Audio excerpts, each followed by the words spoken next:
Hello everyone, আসসালামু আলাইকুম। আজকে আমি আপনাদেরকে ভাটা মাছ দিয়ে একটি মাছের ঝোলের রেসিপি শেয়ার করব।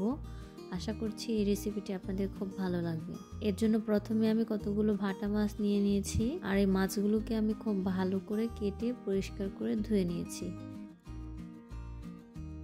এখন একটি কড়াইয়ের মধ্যে আমি 1.5 কাপ পরিমাণ টমেটো দিয়ে দিয়েছি। এর মধ্যে দিয়ে দিচ্ছি 3 চামচের মতো পেঁয়াজ বাটা,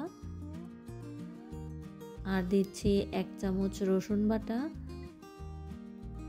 1 চামচ মরিচ, সাথে 1 চামচ দিয়ে দিচ্ছি হলুদ গুঁড়া এবং 1 চামচের মতো লবণও দিয়ে দিচ্ছি। এবার এর মধ্যে খুবই সামান্য একটু তেল দিয়ে দিচ্ছি। আপনারা চাইলে এই তেলটা নাও দিতে পারেন। এবারে এটাকে ভালো করে হাত দিয়ে মেখে নিব। এটাকে একটু ভালো করে মেখে নেওয়ার পর এর মধ্যে যে মাছগুলোকে আমি কেটে রেখেছিলাম, এখন এগুলোকে দিয়ে ভালো করে মেখে দিচ্ছি।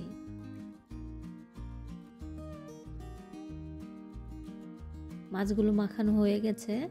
এখন এর মধ্যে আমি পরিমাণ মতো পানি দিয়ে দিচ্ছি। দেখতেই পাচ্ছেন কতটুকু পানি দিয়েছি। এবার টমেটো এবং মাছের সাথে পানিটা ভালো করে মিশিয়ে দিয়ে ঢাকনা দিয়ে ঢেকে কিছুক্ষণ রান্না করব।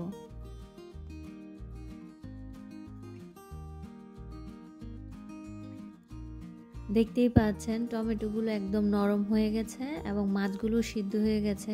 মাছগুলোকে খুবই আলতো হাতে একটু নেড়ে এর উপর দিয়ে বেশ অনেকগুলো ধনেপাতা দিয়ে দিচ্ছি এবং সাথে কয়েকটা কাঁচামরিচ দিয়ে আরও কিছুক্ষণ ঢাকনা দিয়ে ঢেকে রান্না করে এটাকে আমি নামিয়ে নিব।